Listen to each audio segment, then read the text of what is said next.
a ir para el living, pero ustedes se quedan. ¿Estamos acá? Ustedes Sí. se quedan Estamos porque acá, cuando queremos termine, escuchar. antes de terminar, les voy a venir a preguntar cómo termina el clásico.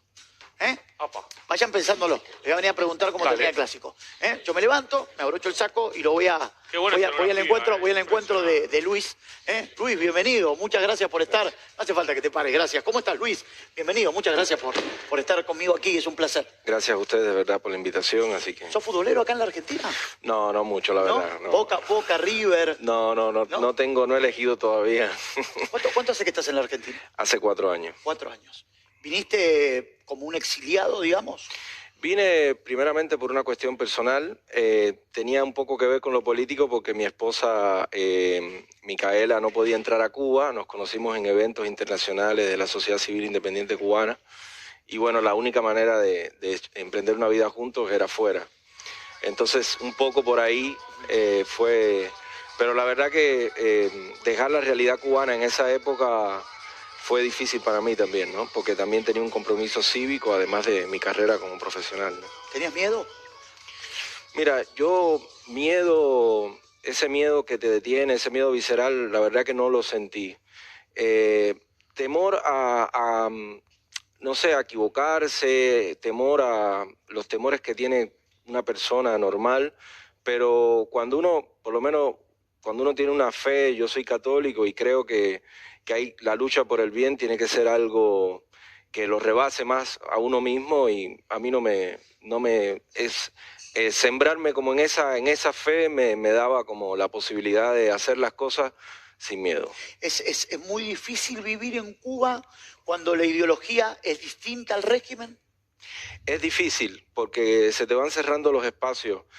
Yo siempre como artista traté de, sobre todo en una época en que el arte independiente tenía ciertos espacios, digamos, oxígeno, traté de, a la vez de hacer activismo político, no era un gran activista, sino de ayudar, digamos, en un tejido intermedio, de mantenerme profesionalmente haciendo cosas, haciendo proyectos, generando vida, porque eso es importante en una sociedad que normalmente es totalitaria y que implica mucho la muerte, ¿no?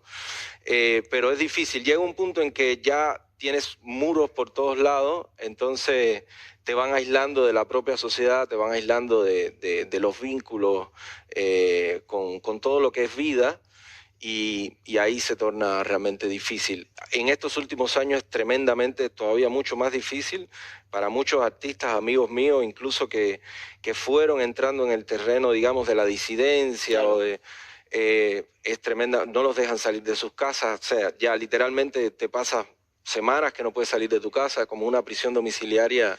¿Sabés, Luis, que lo que contabas recién, nosotros éramos muy joven, imagino que debes tener más o menos la misma edad que tengo yo, o un poco más joven. Bueno, aquí en la Argentina, en la época de la dictadura militar, hubo grandes, lo habrás leído en nuestra historia, grandes cantantes, compositores, actores, que fueron perseguidos, porque, digamos, con su música, con sus letras, con sus historias, sentían que le estaban haciendo un daño a aquellos que querían que no se escuchen esas voces. Digo, a través de tu arte, a través de tu música, ¿en algún momento en Cuba te sentiste perseguido? ¿Sentiste que con tu música estabas haciendo algún daño y te salieron a perseguir? Y mira, más que, no solo por la cuestión de la música, sino por los vínculos que uno va creando, mi especialidad en la música contemporánea clásica, eso como que es un terreno muy abstracto, ¿no?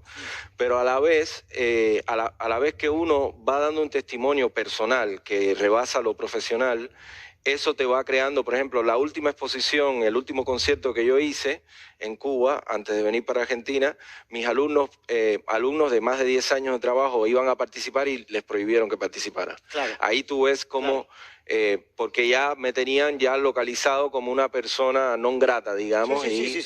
Y que de alguna manera es como que infesta a la sociedad con otro discurso, porque lo ven así, y a partir de ahí, bueno, le prohibieron a mis propios alumnos de violín, que muchos, por supuesto que les fue difícil, pero tuvieron que hacerlo porque las amenazas eran, bueno, te sacamos de la escuela. Entonces... A la distancia, ¿qué ves en Cuba hoy? Estando acá hace 4 años, me dijiste, ¿no? Luis, ¿qué ves a la distancia hoy en Cuba? Veo que hay una sociedad que despertó definitivamente y despertó por dos razones. Una, porque le fue llegando todo el discurso que había sido censurado, había sido apartado, le fue llegando por las vías del internet, de los móviles, del Facebook, de las distintas aplicaciones, y eso fue regenerando un discurso y una relación con la realidad no enajenada, que el régimen siempre ha creado como una doble realidad para que las personas, como que cuando tienen un problema, lo relacionan con cualquier cosa que no sea la causante del problema. En estas últimas manifestaciones se vio un pueblo lúcido, claro, apuntando al objetivo de que quiere democracia y quiere libertad. Entonces es un cambio tremendo, porque por más que siempre ha habido voces y siempre ha habido muchas personas lúcidas y siempre se ha pensado, el hecho de salir a la calle y reconocerlo como un espacio social. Nunca había pasado eso tampoco, ¿no? Así, de esta magnitud, masivamente de esta magnitud, solamente en el 94, y claro, fue en La Habana, el famoso maleconazo. Y hoy es todo Cuba, ¿no? Todo Cuba. Es todo Cuba. Todo Cuba, y con todo y la represión brutal que han hecho, con la cantidad de personas todavía hoy desaparecidas o detenidas, yo sigo viendo mensajes, las personas se van pronunciando, los mismos familiares que al principio tienen miedo de denunciar incluso que está desaparecido su hija o su hijo, ya lo están haciendo porque se dan cuenta que tienen que hacerlo, que es la única posibilidad de frenar un poco la impunidad de un régimen que se cree dueño de las vidas de las personas. Luis, ¿y cómo, a ver, cómo crees que termina esto? Porque yo te lo voy a titular de esta manera y vos decime, mirá, Gabriel, no es así, pero yo siento que Cuba se despertó, ¿no? Totalmente. Se despertó. Y esto que me estás contando vos también me lo reafirma un poco, ¿no? Que una sociedad que buscaba otra cosa, que quería otra cosa, que la sentía, hoy dice, bueno, lo voy a manifestar. Ya no importa cuáles son las consecuencias, pero salgo a buscarlo. ¿Cómo termina esta historia? ¿Cómo termina? Me desperté de un sueño y ahora quiero que el sueño se haga realidad, como decimos aquí, como se dice en el mundo. ¿Cómo se termina esta historia? Mira, ¿cómo se termina? No te puedo decir, te puedo decir cómo yo quisiera que se terminara esta historia, y es con una reconciliación que nazca de un proceso donde el pueblo vuelva a ser el soberano, quiere decir, donde se asuma el respeto a la libertad de expresión, el respeto a la libertad de asociación, que hay una transición pacífica y que los que ocupen en los cargos de gobierno lo ocupen representando a su pueblo, siendo el soberano. Eso es lo que queremos todos los cubanos, incluso algunos dentro del propio régimen, aunque no se atrevan a decirlo, porque nadie se siente respaldado por unos cuantos devenidos militares y una familia. Eso, nadie se siente seguro, ni siquiera los propios ministros, ni siquiera las mismas élites del Partido Comunista se sienten seguros con un régimen tan arbitrario. Pero en dependencia de esos casos no se atreven a decirlo. Pero yo creo que la totalidad del pueblo cubano, dentro y fuera de Cuba, lo que quiere es reconciliación que nazca, por supuesto, de un proceso democrático y de un proceso de transición pacífica. El cubano hoy tiene libertad para salir, entrar cuando tenga ganas al lugar donde quiera, para salir de Cuba. Digo, yo soy argentino, digo, más allá de las restricciones por pandemia, ¿no? Sí. Yo soy argentino, agarro mi pasaporte, tengo mi documento, saco un ticket, y si voy a un lugar donde la frontera, si no hay pandemia, puedo ir y venir a donde quiero y cuando quiero. Esto en el cubano, ¿pasa lo mismo? Tiene varias limitantes. La primera, bueno, que hubo una ley desde el 59 hasta el 2013, que no se puede olvidar, que no te permitía salir libremente. En el 2013 esa ley Raúl Castro la deroga, pero para aplicarla a nivel discrecional. Entonces, por ejemplo, si tú eres un opositor o un disidente, si eres una persona que ellos no quieren que salga por algún motivo, no te dejan salir y te dicen que estás regulado. Bien. Y no tienes otra instancia de reclamación, simplemente estás regulado, no puedes salir. Entonces, hay muchas más personas que han podido salir ahora libremente después de la derogación de esa ley, pero hay muchos que están regulados y que, como mismo el régimen no deja entrar a muchos cubanos adentro. Claro, y hay mucha gente que toma riesgos de escaparse de Cuba, ¿no? Llamámoslo indocumentado, ¿no? Irse en balsa, por ejemplo. O atravesando las selvas. Y ahí pierden la vida, ¿no? Esto es un drama. A ver, porque yo, digamos, a mí me gusta hablar de lo que escucho de aquellos que son Porque vos agarrás, lees y decís, ¿esto será verdad o no? Porque también según quién te lo cuentan. Viste, acá tenemos a Perón, y para algunos Perón es Dios y para otros es el diablo. Claro. Entonces yo te quiero preguntar a vos, que fuiste parte de Cuba, sos cubano y hoy estás en la Argentina. ¿Esto es cierto? ¿La gente se escapa de Cuba, no Sí. quiere estar porque no tiene el permiso para hacerlo y en el medio muere en una selva, en una balsa? ¿Es así literal? Atravesando ríos, selva, enfermándose con cuantas cosas hay por todos esos lugares, bueno, las balsas ni hablar, se lanzan a cualquier peligro porque lo único que veían, y te digo en pasado, porque hay una sociedad ahora que se está viendo que quiere transformar su futuro desde dentro. Claro. Pero hay muchas personas que lo único que ven como futuro es escapar, sea lo que sea. Pasa que hay una sociedad ya como más madura políticamente también por toda esta riqueza que ha permitido la Internet y que quiere y que sabe que tiene que asumir riesgos dentro, si no, la vida entera va a estar sufriendo lo mismo, porque aunque tú te escapes, te queda alguien, tienes un amigo, un primo, entonces es una rueda de fatalidad que no te libras de ella hasta que no logres luchar por lograr el objetivo real de cambio. Te voy a preguntar una tontera, pero para tomar el grado de dimensión de lo que significa, recién decías vos una palabra, Internet. Y por ahí la gente que nos está mirando dice, ¿qué tiene que ver Internet? ¿Sentís que Internet, con Internet llegas al mundo? ¿Sí? Quizás un cubano aquí, a través de Internet, nos está viendo, o del otro lado del continente. ¿Sentís que Internet, de hecho, está bastante controlado Internet en Cuba? No es tan libre como acá, que encontramos Wi-Fi en cualquier poste. Sí. Esto es así, Luis. Y es muy caro. Y es muy caro también. Es una manera de limitar también el ¿Sentís acceso. que Internet fue una salvación para la ideología cubana? Esto de que se muestra al mundo qué es lo que pasa en Cuba. Exacto. Es un cuarto, quinto poder, no sé cómo llamarlo, pero sí Mirá. es un poder. Y sobre todo ahora mismo estamos insistiendo mucho que hace falta que ayuden al pueblo cubano a que se siga viendo, porque mientras más visibilidad tiene lo que está sucediendo, menos impunidad tiene el régimen. Sabemos que es un régimen que está dispuesto a todo, siempre lo ha sido, pero su exportación simbólica de paraíso terrenal, de utopía revolucionaria y progresista, se ha venido abajo, sobre todo porque ha salido la información, ha salido las condiciones de los hospitales, las condiciones de las escuelas, las condiciones de vida de los cubanos y las condiciones, digamos, espirituales de falta de libertad de todo tipo que hay dentro de Cuba. El presidente le echó la culpa de esta revolución, de alguna manera, a las redes sociales. Y ellos siempre hacen lo mismo, porque ellos tienen que buscar un culpable, cueste lo que cueste, sabiendo bien que los culpables son ellos. Y él mismo dio orden de combate cuando las personas, así dijo, dio la orden de combate cuando las personas estaban saliendo pacíficamente. Y después se victimizan y dicen, no, porque hubo violentos, no. Si usted dijo ahí en medio, dando orden de combate a que el pueblo revolucionario y combativo saliera a contrarrestar esas marchas, ¿con qué? Con palos, piedras y con fusiles los policías disparando. En Cuba no importa matar si pensás distinto.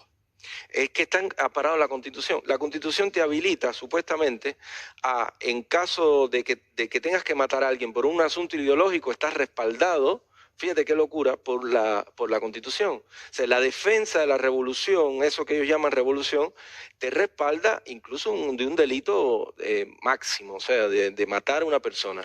El ciudadano, desde lo económico, el ciudadano cubano es humillado. A mí me cuentan que cobran, que el 90% dependen del Estado. Totalmente. Cobran una suma ínfima y después casi de forma clandestina dan de comer en sus casas para el turismo, piden propinas a aquellos que viven del turismo para comprarse su ropa, porque si viven de los 20, 30 dólares que el Estado le da por su trabajo, no pueden subsistir. ¿Esto es así? Es así y además es un ciudadano que está relegado, es un ciudadano como de tercera o de cuarta en su propio país. Yo desde chiquito me di cuenta de eso, cuando yo crecí, se desarrolló mucho el turismo internacional y yo me daba cuenta como al turista se le trata de una forma y al cubano se le denigra dentro del propio cubano. Muchas veces acá me han dicho, pero qué solidario, qué bueno es el pueblo cubano. Yo digo, sí, por supuesto que sí, yo no voy a decir que no, pero yo digo, entiendan que ustedes van en una condición distinta y viven una experiencia de ese pueblo que es distinta a la que el propio pueblo vive, porque cualquier extranjero es mirado como alguien que tiene un poder, tiene una economía, que tiene una facilidad, que te puede resolver un problema, y el cubano es pisoteado por el cubano mismo y por el propio régimen. Te voy a hacer las dos últimas, Luis, agradeciéndote. Estamos inaugurando con vos este sector, lo cual para mí es un privilegio enorme. Muchas gracias. ¿Qué estás haciendo en la Argentina? Mira, soy músico, soy profesor de violín. Desde que llegué empecé un doctorado en composición, que es mi especialidad en la UCA. Ahora estoy haciendo la tesis y fundé con mi esposa y varios intelectuales y amigos argentinos una ONG que se llama Cultura Democrática, porque me interesa mucho el rescate y el fortalecimiento de la cultura hacia la democracia como requisito fundamental para que un país no derive en esa desgracia, ¿no? Te voy a hacer una pequeña introducción para la última pregunta, lo cual te pido paciencia porque va a ser larga la introducción para que la entiendas. No me gusta hablar a mí, por lo menos a mí. Muchos del sector político aquí en la Argentina dicen somos Venezuela, somos Cuba, somos Nicaragua. A mí no me gusta porque vuelvo a la lectura. Lo que leo no sé quién lo escribe. Y me gusta hablar o con protagonistas o conocerlo a mí mismo. Por supuesto que el tema Cuba ha trascendido fronteras y casi que lo conocemos y lo tomamos como propio. Ayer en Radio Mitre, también donde trabajo, hacía una nota con una periodista en Nicaragua y me decía que la situación es muy compleja. Y cuando yo le preguntaba que aquí en la Argentina comparan nuestro país con la Argentina, con Venezuela, con Cuba y con Nicaragua, yo le decía, por lo que vos me estás describiendo, la diferencia es muy grande. Y ella me decía, mirá, Gabriel, empezamos como ustedes. Yo te quiero preguntar esto. Yo, la verdad que sinceramente, desde el mayor de los respetos, no creo que Argentina sea Cuba, ni Venezuela, ni Nicaragua, porque lo que ustedes cuentan no lo vivo yo con mis 45 años de vida. Pero te quiero preguntar, en Cuba, donde vos lo viviste, hoy parece que el Estado sostiene todo, que lo privado no sirve, la pobreza cada vez más grande, es más difícil opinar y pensar. ¿Cuba arrancó de la misma manera que hoy está caminando la Argentina, Luis? No de la misma manera, porque en caso de Cuba, en el caso de Venezuela, yo creo que sí, es más comparable. Porque, bueno, era otra época de la Guerra Fría, bueno, llegaron unos rebeldes, unos militares. No es lo mismo, pero hay muchas cosas similares. Cuando se empieza a relativizar la libertad de expresión, la de asociación, cuando se empieza a relativizar las instituciones democráticas, cuando uno ve a bloques políticos apoyando francamente a una dictadura como la cubana, que es una dictadura de 62 años, apoyando a Maduro, saliéndose de la Corte de la Haya, de las apelaciones que estaban haciendo. ¿Te sorprendió lo de Alberto Fernández? Mira, no me sorprendió porque después que hizo lo de Venezuela, después de más o menos el respaldo que le dieron en la OEA a Ortega, haciendo una abstención en la votación, me parece que evidentemente se está vinculando con un bloque regional que no es democrático, que es dictatorial. Y eso sí es un problema, porque eso te da la medida, no es lo mismo, no es que ahora, hoy mismo Argentina sea, pero los vínculos te hablan de una posibilidad a futuro y es lamentable y es terrible. Yo creo que la ciudadanía tiene que tomar consecuencia de que hay funcionarios que son elegidos democráticamente, pero evidentemente no creen mucho en la democracia. Ha sido un placer escucharte y gratificaste muchísimo y enriqueciste la charla acá en Canal 26. Gracias. Luis, muchísimas gracias. Un placer enorme.